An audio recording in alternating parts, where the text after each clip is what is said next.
Well, Jim, on that topic, why don't we quickly go through the AEW Collision ratings, because we reviewed it, but we didn't actually have the ratings when we did the review. Well, let's go ahead and do that then. I got my pen ready.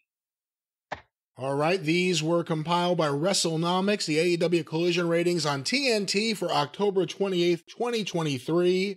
And these, by the way, it's going to be a mega number because, to remind the folks, or if they're listening to this out of context, this was the big main event with MJF and Kenny for the AEW World title that they both held at one point. The love interest, the streak, in both men's lives, the streak, and we got an incredible, almost 2-week build of snide comments. So it's got to be a monster number, right? Well, again, you say that jokingly. Some people would say there was really only a 3-day build. Other people would say this was something teased for a while, that if you knew, you knew. Quarter 1, 8 to 8:15 p.m. AR Fox versus Jay White with picture-in-picture, 465,000 viewers. Ouch. Is now, so what, the World Series was going on last week? I believe so. Saturday night, I believe so. The World Series, and obviously this war's happening. No, this was this last Saturday night? What Saturday was? Okay, October 3rd. So this was a World Series situation, or was it? Didn't October I hear 28th. Somebody say there wasn't a World Series game? Hold on, October 28th, 2023. There was no WWE premium live event going against. No, that was actually the one day the Diamondbacks scored runs. 9-1, they beat the Rangers. Okay, so it was not a WWE event against them. It was the World Series. Okay, I stand corrected. And congratulations to the fans of the Texas Rangers, but quarter 2, 8:15, 8:30 p.m., the finish of AR Fox versus Jay White, the Acclaimed and Billy Gunn's backstage promo, the Guns versus the Boys, an MJF video, an ad break, a Danhausen video. It's you! A Danhausen video, and the Ryan Nemeth backstage angle. 442,000 viewers. Oh, boy. Okay, about Ryan Nemeth backstage angle. That's the first time those English words have ever been spoken in that order before. Maybe the last time, too. Quarter 3, 8:30, 8:45 p.m.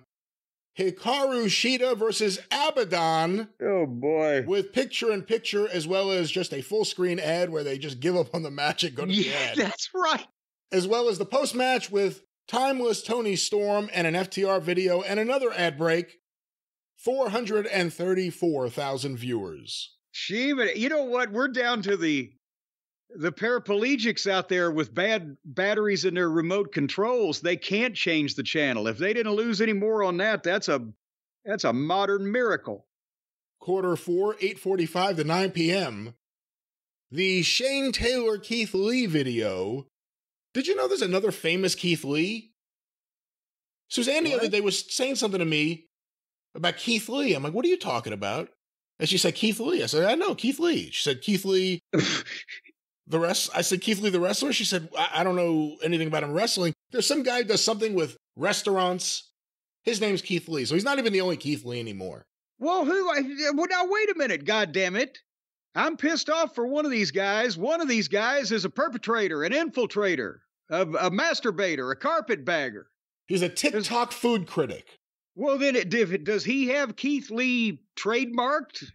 Because if he does, and this other Keith Lee, or vice versa, let's give old Fraser Crane Keith Lee a chance to prove that he's the real Keith Lee. Let's put him in the ring. All right, a true promoter. But back to this, Shane. I think a fucking experienced cook would probably be able to fucking defeat Keith Lee after feeding him until he went into a food coma and covered him while he was asleep.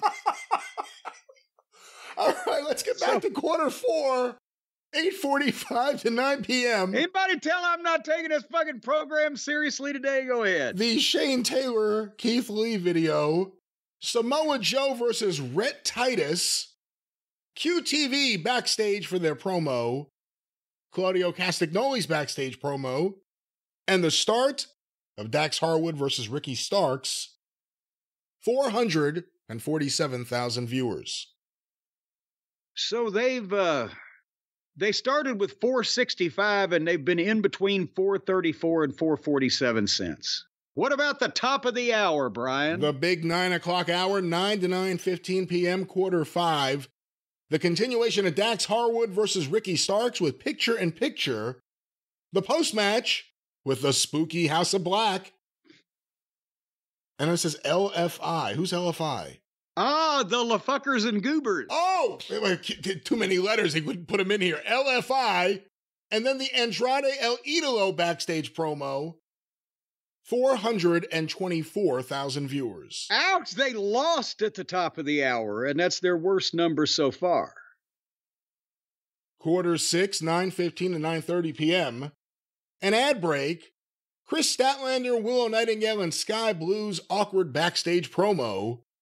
Claudio Castagnoli versus Tracy Williams.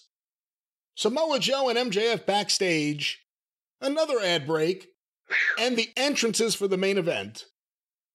448,000 viewers.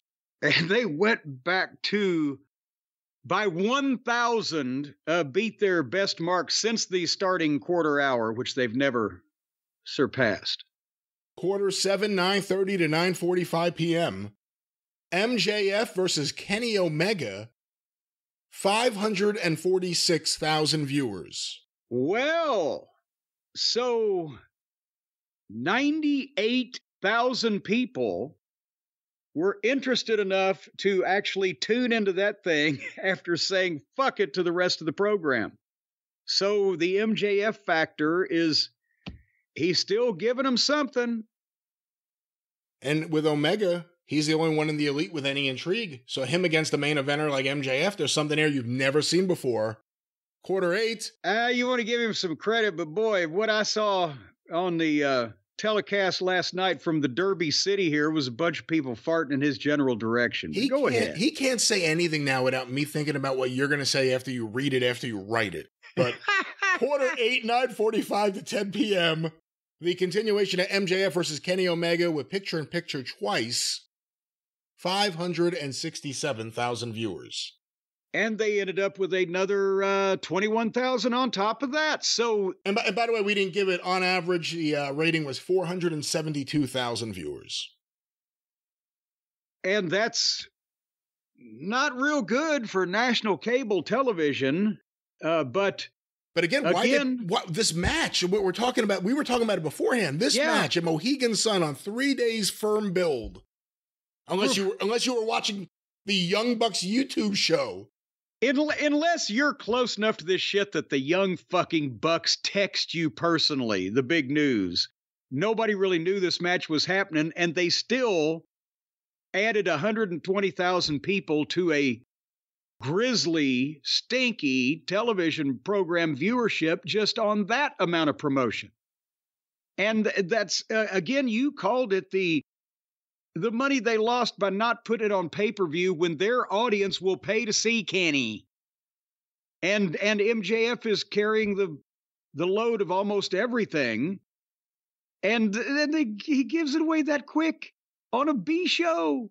If you had taken it's Collision. If you had taken that and extended it over 2 months without any physicality, even just promos and intimidation or, face-to-face things, and then had it on pay-per-view, holy shit, who wouldn't want to see that match? And you know what? When they figured out the streak 2 weeks ahead of time, the streak or the daily count or whatever the fuck, instead of having Kenny come out or having MJF go out first and whisper in his ear ominously with no explanation whatsoever, why didn't they just have him pass it and then have MJF start crowing about being the longest running champ, which then would get under fucking Kenny's skin without MJF trying to.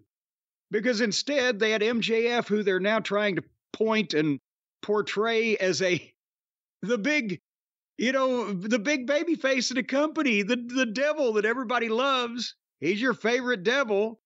And he was the one that came and told fucking douchebag, 13 days, bitch. Like he's a prick. He could have just been crowing at the Bang Clang gang. But Kenny could take it in his gut, because everybody knows Kenny's soft and takes things personally, and these things eat at him. When he is alone watching his Joshis at night. So they could have done that, and then Kenny could have said, hey, you may be the longest road, but I haven't had a chance, and then build it for weeks and weeks. Gee, golly gosh whiz. You know, when they do the movie version of Kenny, they could have Burt Ward play fucking Kenny. Golly gee, Batman. I'm telling you, it's Miss Piggy. It's Miss Piggy. Everything Kenny Omega says, if you think of it as Miss Piggy, then at the moments where he's supposed to really say something, you just yell it in her voice, it works. And in what are these people thinking that think so much of Twinkle Toes with these golly gosh? Are they golly gosh gee whiz people too? Do they talk breathlessly and douchebaggily? I think he's just not. It's not even that he's not good at talking. I don't think he's comfortable talking. But no, some of these fucking people that like that kind of thing think he's cool. Oh, he's so cool. Right. It's Kenny. And then there are also some people wear their pajamas all day and play video games in their boogers. I mean, there's different classes of people out there. Well, now, let's not fucking talk down to the booger class. The people who produce the nation's boogers, they're doing a job too, and somebody's got to do it. Do you want to produce the nation's supply of boogers? You know what, though? We didn't get anything with Punk and the Elite. But there's still something there with the idea everyone is sick of them, other than Omega. And he's not as popular as he was. But everyone's sick of them. And everyone also knows they're kind of douchebags behind the scenes. And they know that whatever you think of CM Punk, the reason he's not there is all these people. But they don't do anything with it. We're supposed to all just pretend that none of that happened. When you have a guy like MJF who could be a prick, and when done right, that makes him the babyface that people love, you know what? Instead of just the throwaway thing with him and Omega, someone should capitalize on what people think about the Elite. Because the longer you pretend it's not there, it's like Hogan before he turned heel. Like, he doesn't know it's over yet. Everyone else knows it's time for something new. But he's still doing the orange and red. The Bucks and Page and even Omega, if he's still, the fourth member of their clan, they should do something. I mean, it's the only thing that could actually help the company. They're trying to run MJF out of AEW. Waging a whisper campaign in the hallways that we always pick up on camera, because why wouldn't we? I like it. And people would believe it. It could be true to life. He's become too big a star. Instead of everyone just getting to make up stories that they want to do. Miro, what do you want to do this week? I will be in a spooky room in the building, kidnap people. All right, Swerve, what do you want to do? Me and Nana are going to go break into a house. All right, that sounds good. Darby, what are you going to do? I won't be there. I'm just going to be riding a tricycle into oblivion. Jumping a tricycle across the Grand Canyon. I'll be back. Oh, maybe a couple months. Because otherwise, what are the Bucks being paid for? And what is Adam Page being paid for? Just to go out there and work who they want to work with and the way they want to do it? There has to be some kind of way for the company to capitalize on what everyone knows is there. And there's very little left for the company to capitalize on right now. Things are dead. This, again, here's a free brainstorming session for them that they won't even take advantage of, because we're coming up with better ideas than Tony does, just because part of it would be predicated on admitting that he's hired a high ratio of douchebags. And they could play off of their douchebaggery instead of this fucking Saved by the Bell bullshit where everybody wants to be everybody's friends until somebody gets stuffed in a locker. Yeah, they did it again last night. I mean, we'll do the review, but in the Bucks locker room with Omega and Jericho is back to, oh, he's your friend. We're your friends. Who are your friends? It's like a parody of it now. The world heavyweight champion is wandering around from locker room to locker room, getting doors slammed in his face or getting held up against a wall and mugged by the school bully. And the only ones that want to be his friends are the goddamn nerds over at from the science class. I don't even know what the fuck I'm looking at. I'll tell you though, that's the one thing they could do that would be exciting. MJF versus the Elite. Because then you got someone who's as prickish as they are, whether they realize it or not, and he uses it to his advantage. Other than that, if you're a fan of the Bucks or not, and I'm saying the Bucks and Adam Page. Yeah, he just kind of hangs around with them now. Who is there for them to work with where it'll matter? I don't think anyone really is demanding another FTR match right now, and it doesn't look like it's going to happen. They won a tag title shot, then immediately FTR lost the belts, and we've heard nothing else about them getting a tag title shot again. Adam Page is doing his thing with Swerve. It's not helping Adam Page, it's helping Swerve. You're losing any ability to get anything out of them. There's no one for any of those guys to work with where it would help. But if you did something where it was about reality, it's about the stability of the company, it's about who's really causing problems here. Don't run from what everyone knows. Own it, embrace it, take it in. And MJF is the perfect guy to battle on behalf of, whether it's real or not, whoever he thinks he's battling on behalf of, against the Elite and their games and their influence. People would believe it, and if he didn't fuck it up and make it too silly, what else is there for these guys to do right now? And then MJF could come out one time and get Tony Khan in a corner of the hallway and read him a list of all the names of the people that the Young Bucks made him hire that are never seen on television and never should have been seen in the first place and are a drain on his resources. And after he gets to about 8 or 10, then here comes the Buckaroos and all those people, and they jump in, they start getting some heat on him and blah, blah, blah.